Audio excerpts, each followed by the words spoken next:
Hi, Rebecca. How are you doing? Yeah, good. Are you well, Christian? Yeah, very good. Thanks. Thanks for your time today to do this talk with us. I really appreciate it. No, I've been looking forward to it. It's exciting. Yeah, likewise on our end. So today's topic, just for those of you watching, is going to be emotional intelligence or EQ, its effect on life, business, and relationships. And we're going to loosely put it into how it will fit for personal trainers and fitness professionals in general. And obviously, this isn't a field where you're an expert in this, and I've got quite a bit of credibility, so it'd be good for you to just introduce yourself to the viewers, let us know a bit about yourself, what you do, why you do it, your background, that sort of thing. Yeah, So no, I'll leave it to absolutely. you. Yeah, so I'm Rebecca and I am an emotional intelligence consultant. And my main areas that I focus in on are mindset and high performance. My background, I am a certified PT, I'm a yoga teacher, I've had a wellness center, I help companies, I help leaders, and I'm all about growth. So for me, it's all about helping others connect, enable change, and grow as they are as a person or from a business perspective. And the best way to do that is through emotional intelligence. So it's an area I've got a lot of experience in, and it's an area that I like to see people grow and develop in. Yeah, absolutely. So you've got quite a few hats that you're wearing over a period of time. Yeah. Yeah, it's all in there. And yeah, you know yourself, you go through phases. So fitness has always been a big thing for me, spirituality, mindfulness, meditation, business. It's all in there, and it's all phases that you go through that you want to learn and develop yourself. And throughout all of them, the underlying key to my success has been my high emotional intelligence, without a shadow of a doubt. Awesome. So I love that. And it's very clear on what you do as well. But how have you got to where you are? So what was it that set you off in this direction?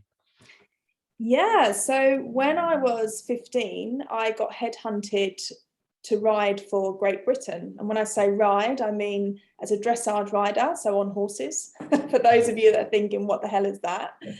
And yeah, it was for the World Class Development Programme. And I was under them for 5 years. And you're classed as an athlete, which was quite nice. So you get heaps of support. So therapists, nutritionists.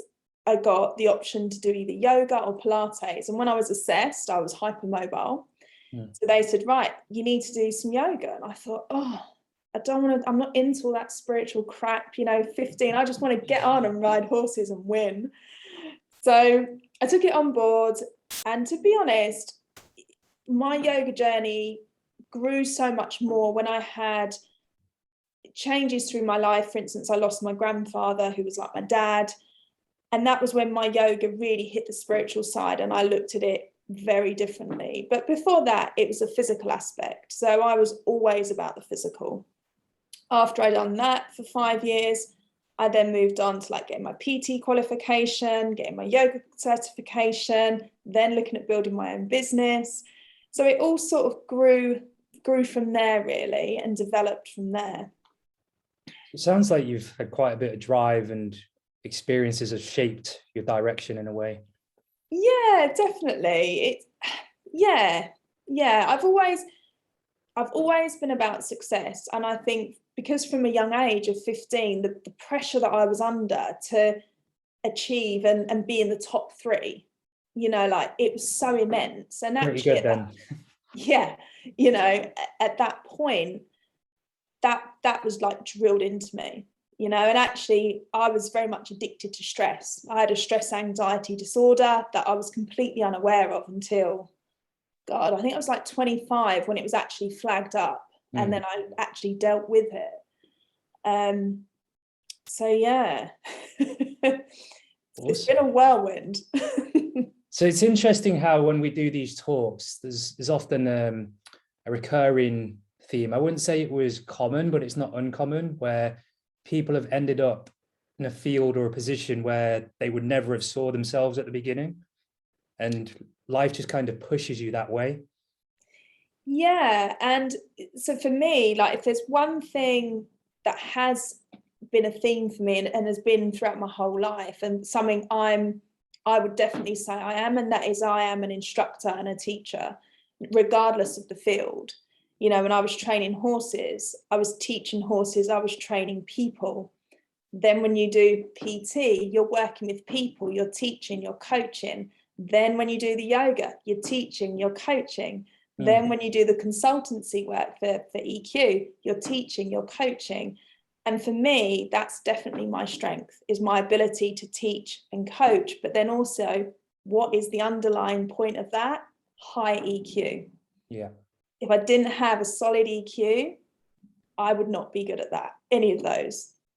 So for those who are watching who aren't necessarily clued up on what EQ is, how would you define it in its literal sense? So EQ basically is the ability to understand yourself, understand others, and create really strong, powerful connections, which then give you great relationships. So in a nutshell, EQ is set in 4 elements. So the first one is self-awareness, which most people, you know, if I said to you, Christian, tell me about yourself, you'd probably come back with, oh, okay, you know, I'm into fitness, I like to teach others, I like to coach, you know, I'm into business. And I get all that, but tell me about you internally. Are you introverted? Are you extroverted? Like that's always the second, like that's the second phase. And actually, unless someone's brought that to your attention, you know, unless I specifically asked you that, it's not something we're aware of, right? Yeah, absolutely. And it was interesting that you mentioned that, because I posted something recently which you commented on as well, which was quite good, as to whether personal trainers needed to be extroverted. I've always said it depends on the context, because that's sort of my default answer for everything. But yeah, what are your thoughts on that? Because it's something I get asked quite a lot as well. Again, like, so I would put that on 2 scales. Introverts and extroverts have their own powers. There's no denying that, right? And if I was coaching someone on those lines, as you know, coach yourself, we have to look for our ideal clients who are in line with our beliefs, you know, how we can connect to them. So as an introvert, are you going to want to be coaching someone that's a major extrovert, that's really out there, that's really high energy? Probably not, right? But does that mean you couldn't coach them? Well, if you had a high IQ, yes, you could. So yes and no. You could stay down the road of, I'm going to coach my ideal clients based on who I am as a person. And that's cool. But then if you want to develop and grow yourself and get this really high EQ, now all of a sudden you've just opened the playing field. Now, that's not to say you don't want to target your ideal client, because of course that's the aim. But the difference is you now have leverage. Yeah, and that works really well for trainers who work in a gym and they're floor-based, because they have to speak to all sorts of personalities. And my follow-up question to that would be something that I asked somebody back on the same post was, would you rather take an extrovert who had poor people skills, or an introvert who had excellent people skills? Because there was a bit of feedback that some people had a different idea of what they thought introversion and extroversion was. And I just came back to it and said, it's about where you get your energy from, as opposed to your personality traits as such. I mean, if you can give us a little bit of input on that, that would be awesome. Yeah, and what you say is absolutely right. So let's put some EQ training into that. So I am an introvert myself, major introvert. I love being on my own. I energize when I'm on my own, but equally, I do enjoy being around people. I love connection. So there's my first part of EQ, my self-awareness. Yeah. I know my strengths. I know when I start to feel drained. I know when I need some alone time, and I'm very much aware of that. The second element of EQ is self-management. Now, we all have good days, bad days, right? That's to be expected. So I can relate to you if you came to me on our session and said, oh, Rebecca, I've had like the morning from hell. I've had an argument with the missus and she's driven me mad and my head's not in it. Now, I get that because I've felt that. I know how that feels. So now I've got to manage myself in a way that allows me to connect with you and develop a better relationship for that session, right? Because I know your head's not going to be in the game. So I need to be aware of that. And I need to perhaps coach you slightly differently. Absolutely. Yeah. So that's another stage. So now your self-management level has gone up a notch because now you're aware of others. You're aware of how to conduct yourself around others that are perhaps not having a good day. A good day. But say someone is having a really good day and they come in like high energy again, their mind's not going to be in the game because something good's going on. You've got to bring them down to that point of, right, let's get back in the zone, right? So that's another bit of self-management that you've got to learn. Now, if you're not aware of how to do that to yourself, how are you going to do it with other people? So yeah, it's a very good question. Yeah, right.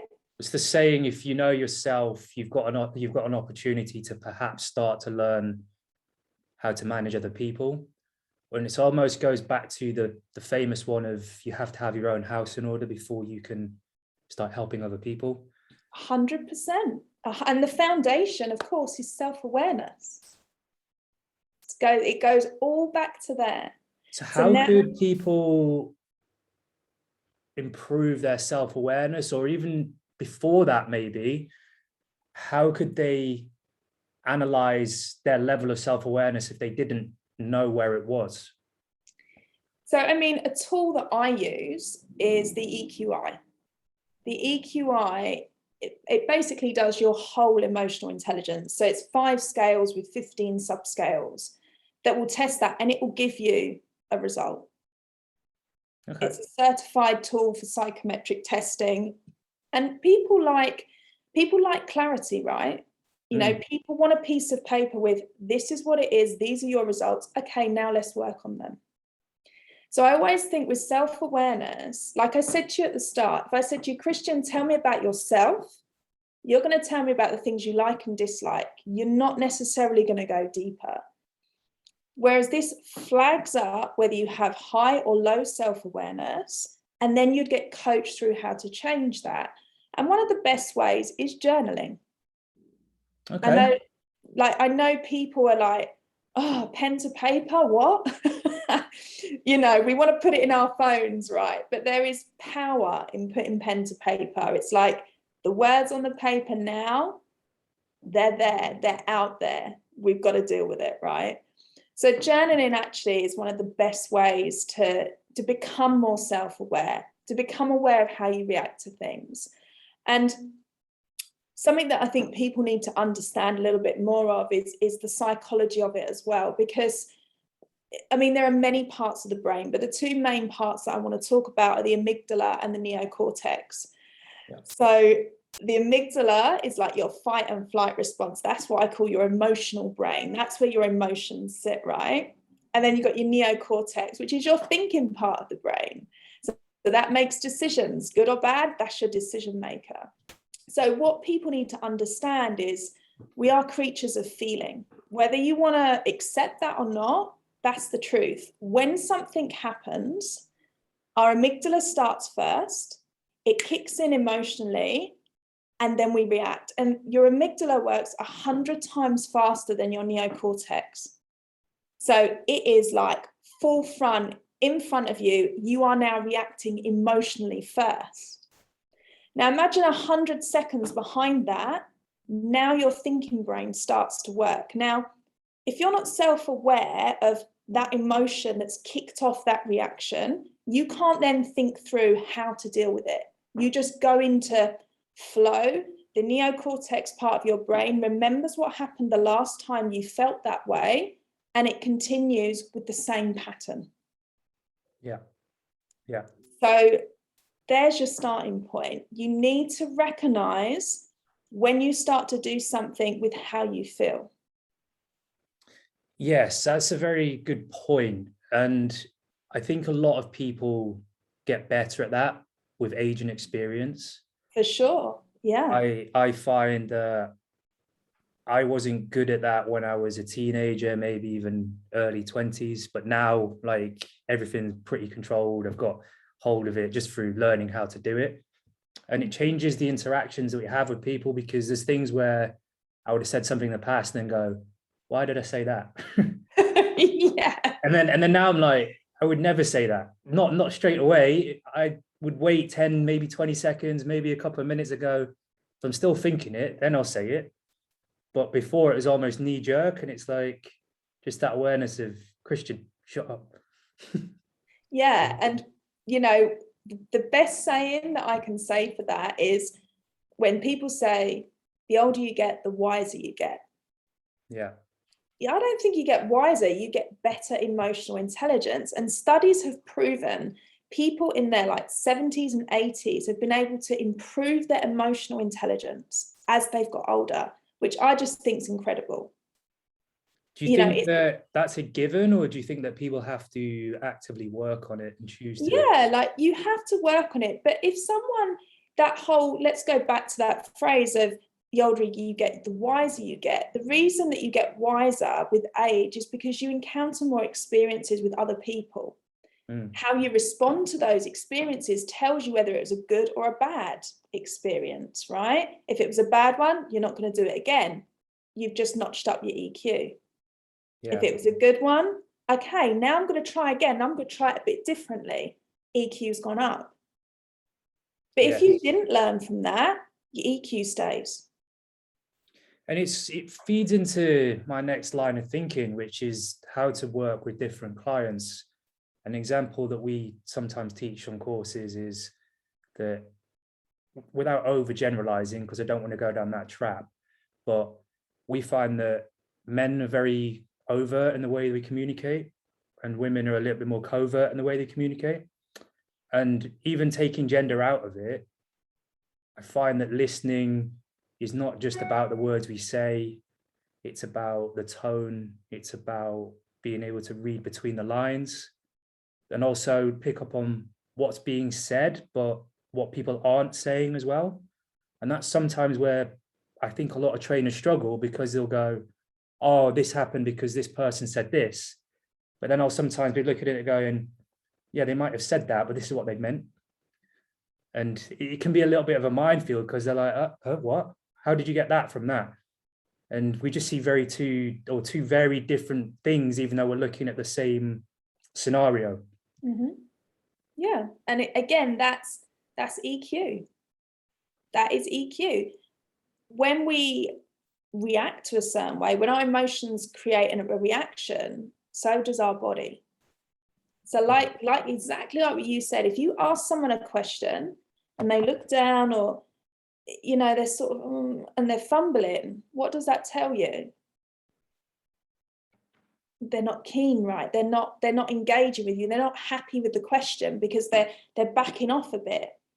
So then if you've got a high IQ, because now we're going into relationship management stage of it, you know, if you're high in relationship management, you'll know how to react to that, to get a positive reaction, to change it, to bring that person back to feeling accepted, to feeling comfortable, to being working with you again. Because as humans, no matter whether we're talking business, relationships, we strive for connection.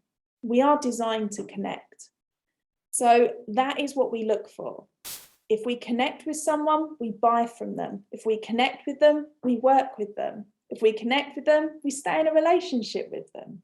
Yeah. The minute we feel the disconnect, we back off.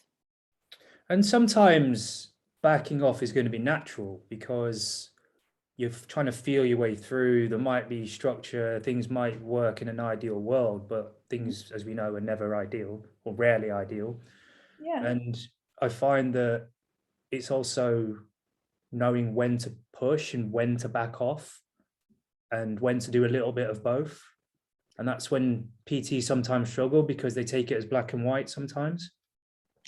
Yeah. And I mean, how I would say to cope with situations like that is it's the questions that you ask. I don't always think backing off is the right decision, because sometimes, you know, if you're dealing with someone that's very shy, that doesn't have lots of confidence, they're going to back off anyway. So maybe change how you ask that question, change your tone of voice, change the approach. Again, how do you know to do that? Your EQ.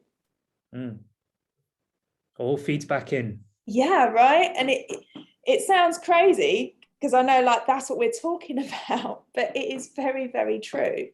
You know, like energy speaks volumes, you know, and if I came at you and I'm like, yeah, Christian, high energy, you're going to think, holy shit, back off. Or you're going to have to up your energy to match mine, right? It's interesting because there's a guy I work with from time to time, and he's very high energy.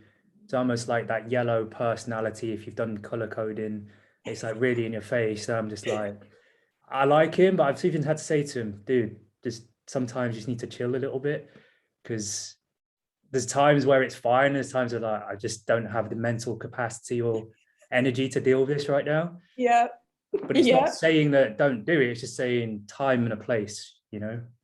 Yeah, for sure. And if he respects you and you have a good relationship, he'll accept that. Yeah. But some people, maybe with lower self-esteem, can also take that as an offense, even though it wouldn't necessarily be meant to be offensive. Yeah, I agree with you. But then again, it would go down to how you put that to that person. Yeah, absolutely. The way we say things. Yeah. Yeah. Yeah. That's great. Yeah. So there's some good points so far. So you said the two ones that we covered are the two foundations was self-awareness. Yeah. And then, which then moves on to self-management. Because if you're not aware of yourself and how you feel, how can you manage that when you're around other people? Yeah. So again, that goes to if you're having a bad day or your client's having a bad day, it's understanding how both of you feel and how to manage it effectively, which then moves on to the third element, which is social awareness. Awesome.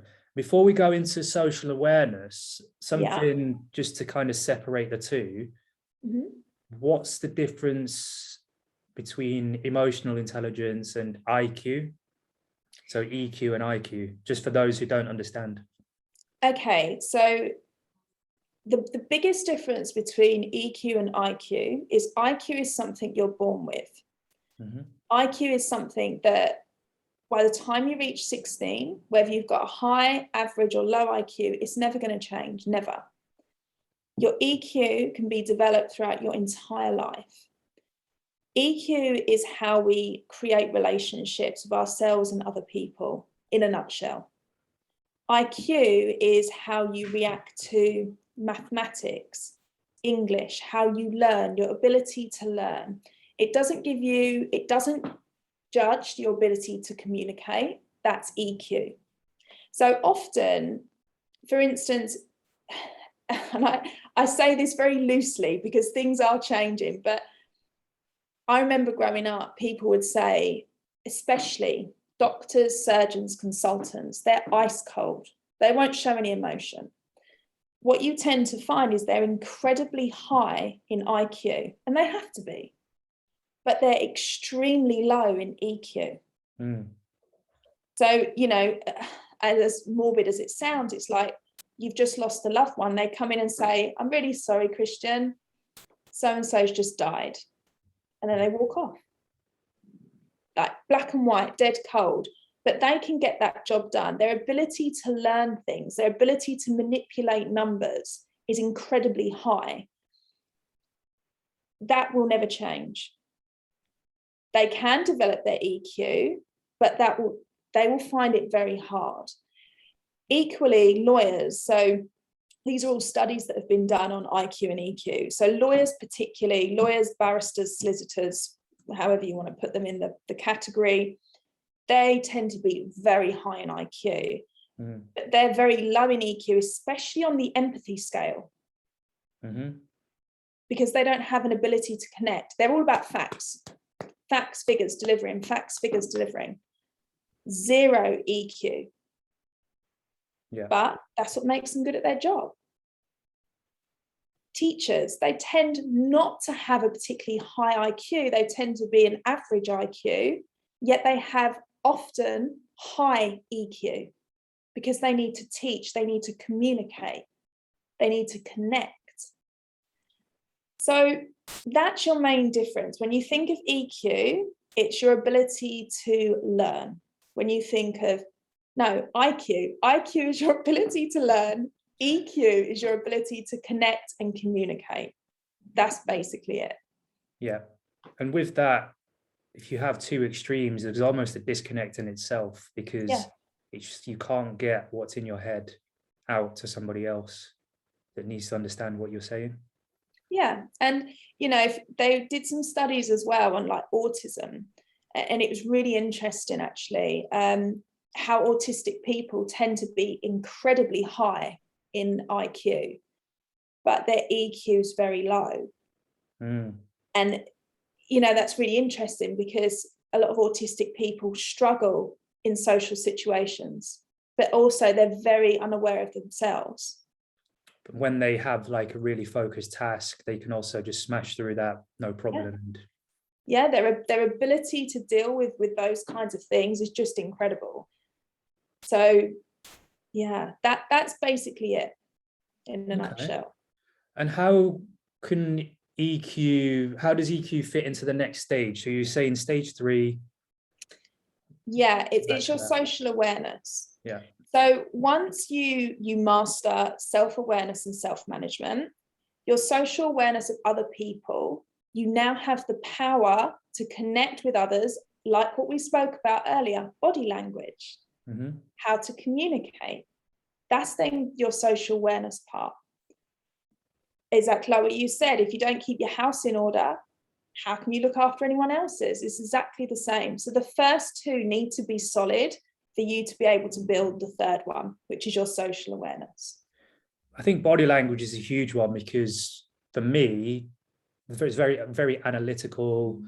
I pick things up very, very quickly, almost in a way, even if not deliberate, I'm sizing everything up when I come across someone or when there's a challenge in front of me. And body language is the first thing that I see. And it's the thing that sticks in my head, because I look for, do I trust them? And are the words that they're saying matching what their body language says? And I think a lot of personal trainers are not aware of what their body language is giving off. Is that something you could just elaborate on for us? Yeah, so with what you said, you automatically look for that. And that's because subconsciously you're looking to create connection, which is a natural reaction. So going into the PT side of things, you're absolutely right. If you've got someone that's quite timid, and let's be real here, when someone approaches a PT, they want to look and feel better about themselves. 9 times out of 10, at that point when they approach you, they feel like shit. They think they look like shit. They're probably going to be overweight and out of shape. So already they don't feel up to standard in society. In society's eyes, they're not good enough. That's how they feel. Now, if you've got a PT stand in front of you that looks like a Greek god, for me, I'd get excited first, but then let's get real. I'm going to feel inadequate, right? Because I am nowhere near that level. So would that put me off? Yes and no. Me personally, no, because I'm quite a confident person, but someone because I've been there, that has felt appalling about themselves, not wanting to leave the house, where their self-esteem is that low, this is a big deal. So if you're approached with someone that's all, hands on hips, very authoritative, very grand, you're going to be put off before you've even started. And I'm not saying PTs don't look after yourself to make others feel better. What I'm saying is, like, relax your arms, relax your shoulders. Big puffed up shoulders, chest out, what is that telling you? And we can argue, yeah, that's good posture, I get it. But when someone's approaching you and you're all grand and big and puffy, you're basically saying back off. Yeah. And before someone's even got into that door, you've pushed them away. And it's knowing when to be like that is okay and when not to be okay. And I've learned this myself because I'm quite authoritative naturally through management style, just personality. A lot of clients respond to that. It works quite well at the right times when you need to get stuff done or when you've got trust of people. But when you're with someone new, it can sometimes be a little bit intimidating.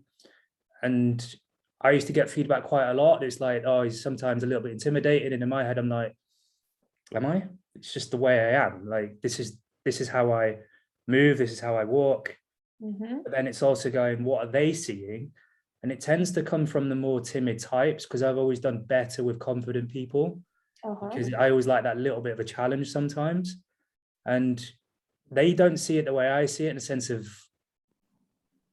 I'm not trying to come across that way, but I'm also just being authentic at the same time. So it's hard to get the two. But when you put yourself in their shoes and they don't know you, it's like they see a completely different picture. Yeah. So assertiveness is a scale in EQ training. And it's incredibly important to getting results professionally and personally. It's very important scale. And I agree with everything you say. To get your clients results, yes, you need to be assertive. But then let's flip it back to where we started of picking your ideal clients. Now, we're all different body types. We're all different types of people. We all have different personalities. And I go to the gym every day and I see an array of PTs, some that are in insane shape, others I wouldn't dream to think they were a PT. Now, if you're someone that's starting out and they're very timid and they're very shy, if you're someone that, you know, is not a massive gym buff and you're a PT and you want to help people that are starting their journey, you're going to be a great fit.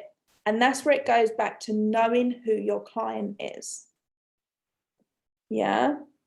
So assertiveness, I would say, regardless of type of person, this is something that, or type of PT, it's something you definitely need to master and definitely need to be quite high in to be a successful PT or even a successful business owner. You need to be high in that scale.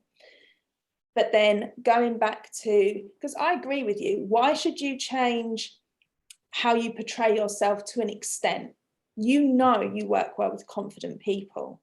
So why would you then change that to perhaps pick up an extra few clients who are not your ideal client? Yeah. You're going too far away from your natural domain, if you like, that there's a point to it for a while, but then you're not grounded in who you are anymore because you're too far away.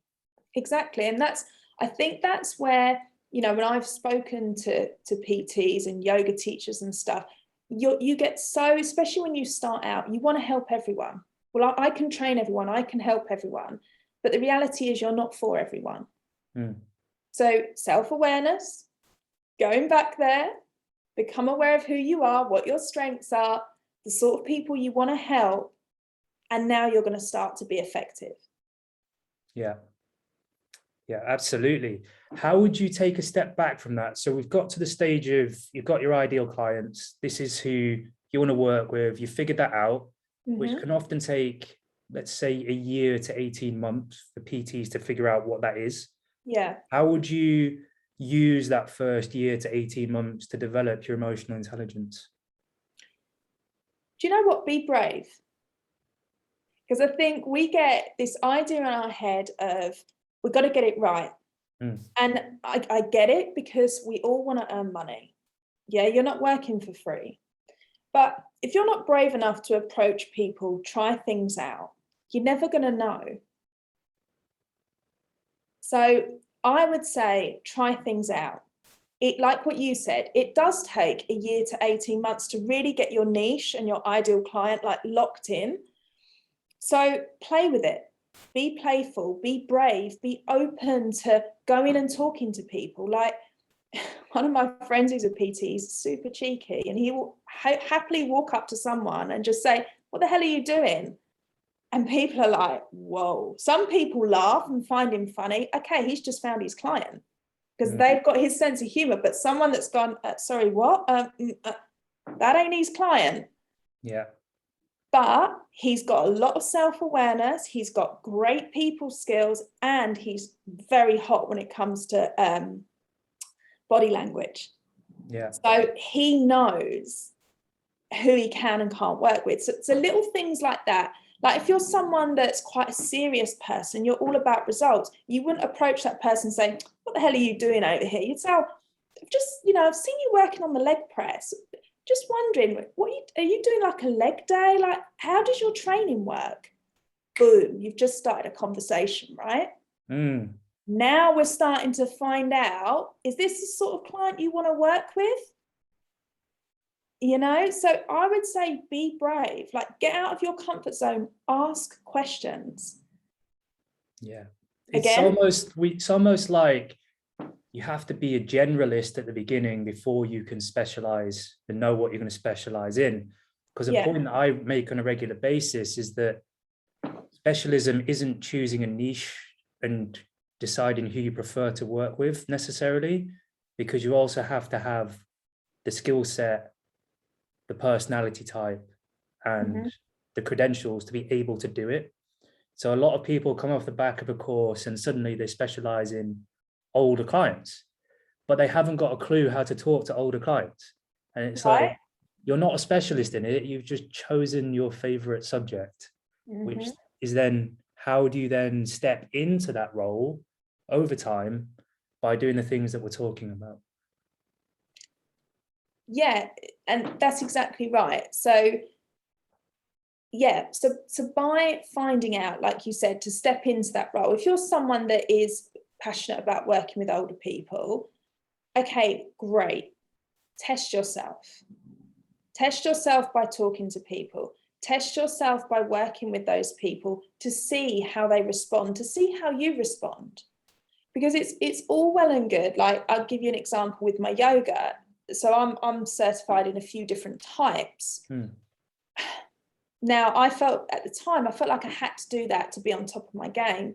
But the reality is, for me, unless I'm doing a specific type that hits spirituality, I'm all about posture, technique, getting results from practicing yoga, which is a style called forest or power yoga. Okay. So then I'm hitting and targeting people that want to get fit fast and they want to work hard. So if I hadn't have moved around in those fields, I wouldn't know that was going to be the right one for me. Yeah, you're almost feeling your way through. Yeah. And I would say, like, don't cut yourself down from things. So don't cut yourself off from opportunities. You have to try something once to see if you're going to like it or not. And then again, the self-awareness comes in. Did I like that? Okay, what didn't I like about it? What did I like about it? Journal on it. Goes back to that journaling that people hate doing. Journal on it. What would you change? Those kinds of things. Because once you start to go deeper, then you're just growing. It's like that. Going back to journaling, I've noticed a lot more people doing voice notes and talking to themselves, those who don't want to write, because then it's almost like they can hear themselves actually saying it. And for some weird reason, that seems to work. Yeah, I mean, if people listen to it back, yes. But I've coached clients that have done that, and it's like it's out of their head, it's in their phone, it's done. Okay, but what have you learned? I've learned how to do a voice note. That's great. No self-reflection. Yeah, do you see where I'm getting? But if it's pen to paper, there's always another avenue. There's always an add-on. There's always another layer to go into. You can't do that with voice notes. Unless you're really proactive and go for it. Yeah. Okay, good. So there's a lot to take away from this so far already. It's all good. There was a fourth stage, if I remember. Yeah, relationship management. Okay. Which is exactly what we've been talking about. Yeah. How to manage your relationships. how to create clear connection, how to decide on connections, how to grow that relationship. That's the nutshell. So when we become self-aware, we get better self-management. When the self-management's on point, we've got social awareness. We can connect with other people, which creates relationships, which So we with then that manage. fourth stage, I find that a lot of trainers keep a client for maybe 4, 5, 6 months. They get a half decent testimonial. They never see that client again. Where do you think they could maybe do better just to keep that client in for a longer term? Because the client will rarely tell them what the problem was. And it wouldn't necessarily be a problem. It was fine. It's just that fine is quite bland. So how could we take that extra step to building that relationship? Okay, so personally, I would say that actually goes to business structure. Mm-hmm. So my first question would be, so was the 6-month client done on a 6-month program, or was it a monthly package? And then after 6 months, they went, I've had enough. That's my first question. Yeah. Okay. So if it's a 6-month program, did they succeed in, let's say, losing 2 stone? Have they done that? Then you as a PT, if they've done that, the way they see it is they've achieved their goal. You've done your job. Are you needed anymore? Well, that's down to you to portray that to the next level, right? Mm-hmm. So then you could change your strategy. So let's say you've done a 6-month PT package. Your client's lost 2 stone. Now you sit down, you say, okay, tell me about it. Tell me how you found this. Have like another consultation. Right, okay, got all the points down. Listen to what they're saying. You've already got a connection with them, or you should have. I tell you what I'm going to do for you. How about we work on some accountability coaching now? Because I know for a fact it's super easy for clients to slip back into their old routine and for the weight to pile back on. How about we come to an agreement where we now do some accountability coaching, and I see you every other week instead of 2 every week. And I'm just using this as an example because I don't know what the actual structure was. Sure. But for me, that's actually down to business management. I would say their business management and plan isn't quite tight enough, personally. I don't think that goes down to EQ, because you've already developed the relationship. You've worked with someone for 6 months. Now let's reverse it. Let's say in 6 months, that client hasn't lost 2 stone. And deep down, they're thinking, all this PT's done is tell me I'm great when still don't feel great, I haven't lost the weight, and they haven't delivered what I've paid them. Why would they then continue to work with you again? They're not going to.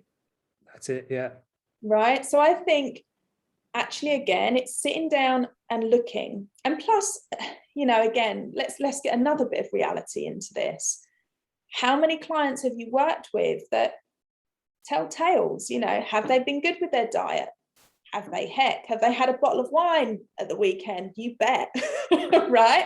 But they're telling you, no, Christian, I've been following the food plan. I've been doing what you said. Well, hang on a minute. The scales have said you've put on 2 pounds this week. But someone's lying. Like they ate a Toblerone bar, but no one eats 1. Let's be serious. You eat 6. So when someone's put like, I ate a Whisper, it's like, well, you didn't eat a Whisper, did you? You went and got the celebrations box and did the whole lot. Yeah. Which is fine. Like a lot of clients need to feel like they can be honest as well, because sometimes they lie because they think they're going to get shouted at, or PT is going to tell them off, and that might not be the best thing to do with someone's self-esteem isn't where it needs to be. Right. So then that then goes back to social awareness. Yeah. That goes back to the empathy scale. So I think where a lot of trainers struggle is that balance of being empathetic, because there's something that I learned a long time ago that stuck with me was the first point to successful relationships is having the empathy to understand the other person. The second point is not having too much to the point where you can't move them forward, because you need to have the balance of the two. And if you're so sucked into the first bit, it's almost like you just agree with it and then nothing happens, because You're just there, and you've not, from a psychology perspective, you've paced them, you've met them on the level, but you've not pulled them away. And it's like you end up getting sucked in.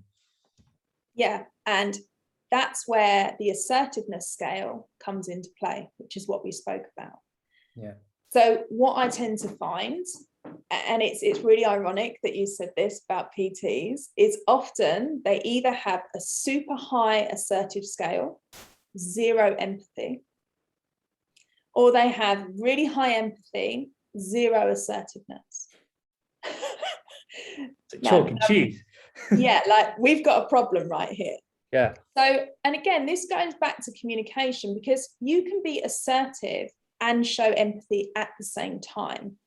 So, for instance, you say to me, I say, "Oh, Christian, how's your week been? Have you been eating well this week?" "Well, to be honest, Rebecca, I had the whisper." And I'd say, "Oh, okay. And how did that make you feel?" Now, rather than go into, "Well, we know you shouldn't have had that," which is assertive. We know you shouldn't have had that, because now you're not going to be able to lose that. I bet when you get on these scales, Christian, you haven't lost that £2 we was aiming for. Right? I've not emphasized with you at all, but I've been super assertive, too much, because now you're thinking, "Oh, she's going to do this every week." And actually, if you're someone that comfort eats, you're now going to be wanting another whisper. That's where the pushback comes, right? So what I would say to you is, "Okay, tell me how did you feel eating that whisper?" Now I'm creating connection. How did you feel? Empathy. "Well, to be honest, it felt good eating it because I'd had a bad day." Now you start to tell me, "I had a bad day, and I was just craving chocolate. I had that whisper, and then I did feel good, but like I felt crap after." Now I'm going to give you more empathy. Do you know, I totally hear what you're saying, and trust me, because I've been there. Like, I get it, and I love my chocolate, but come on, we need to get back on track now. "Yeah, Rebecca, you're right.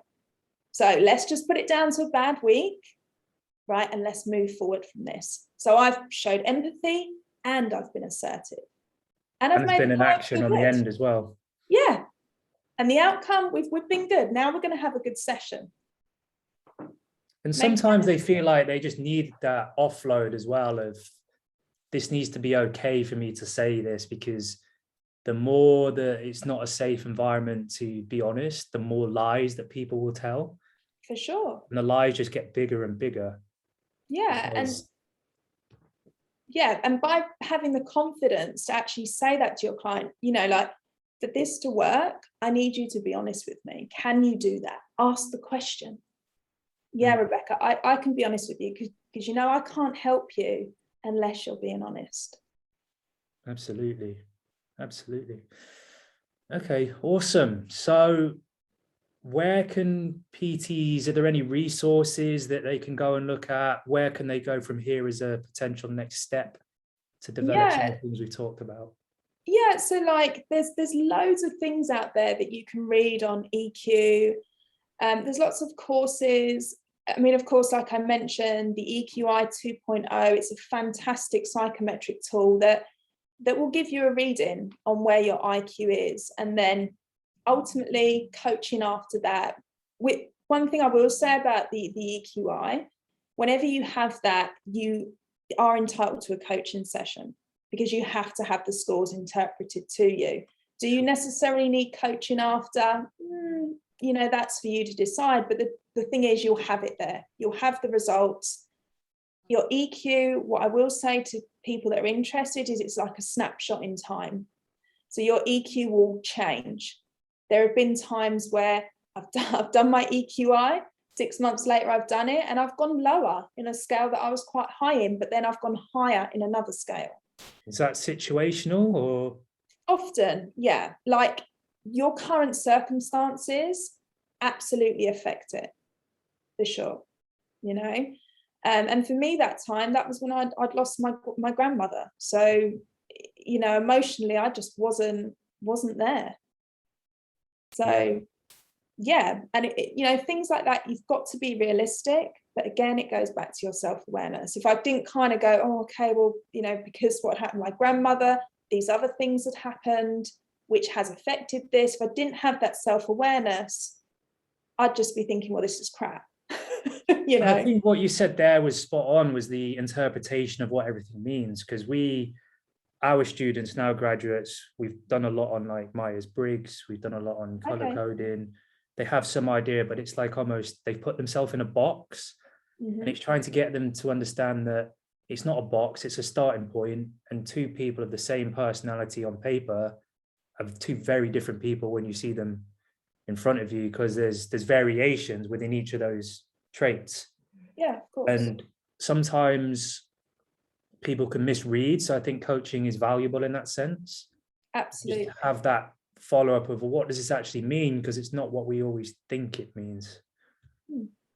Yeah, and one thing I just want to add into that, what you were saying about personality traits, that's actually not part of EQ. Again, that's like your IQ. It's something you're born with. It's something you can't change.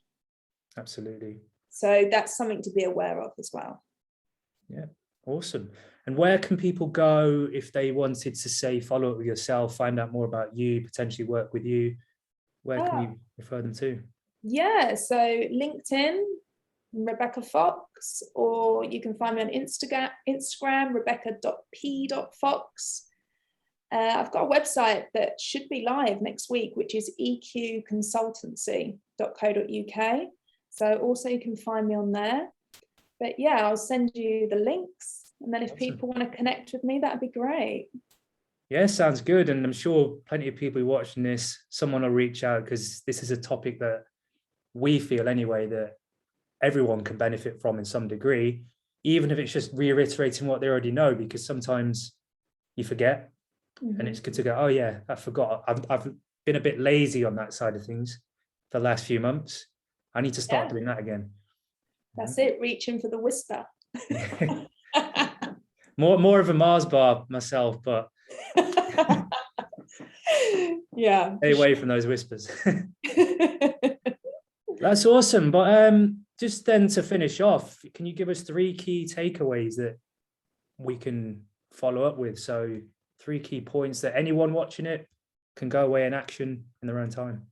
Okay, so first point is putting pen to paper is necessary for any change that you want to create. Whether it's personally, whether it's for your business, you need to start journaling. Get it written down, pen to paper. I know people are hating me right now, but it is what it is. The second one is be serious when it comes to developing your self-awareness, becoming aware of who you are as a person, as opposed to what you like and what you class yourself as. So as you said about putting yourself in a box, get out of the box. One of my favorite sayings is, if you're in the jar, you can't read the label. So get out of the jar and start to read that label, right? Now you've just opened yourself up to a whole new world. So don't be afraid to go deeper into who you are as a person. Again, pen to paper, and you're going to get there. Third one, don't be shy when it comes to talking to people, okay? Just put it out there. Put yourself out there. Be brave, be courageous, and just talk to people. If you get it wrong, you'll learn. If you get it right, you'll learn. Don't be afraid to learn how to communicate better. That's all I've got for you. I think you've summed that up pretty well, to the point and very clear. So thank you. Very welcome. Any leaving notes, anything you want to say before we wrap this up? No, just thank you for having me, because it's been a joy talking to you and discussing all this. It's been really good. Yeah, it's been fun, and I'm sure everyone watching this will take a lot away from it. And the more they listen to these talks, I think the more that they're going to start to pick more things up from people like yourself. That isn't just coming from us, because it can almost be like learning from 1 or 2 people. I think having the variety of different viewpoints and different interpretations of things definitely helps. Yeah, absolutely. Yeah. So thank you for your time as well. We really appreciate it. Pleasure. And just for everyone watching, you've got Rebecca's follow-up there if you need it. And if you have any questions about this, drop us an email, or we can try and answer your questions from there. But I've really enjoyed it. I'm sure it's a topic we could talk about all day. Hopefully we'll see you again for another one at some point. Yeah, for sure. yeah, really appreciate your time. Take care, Christian. Take care. Thanks very much.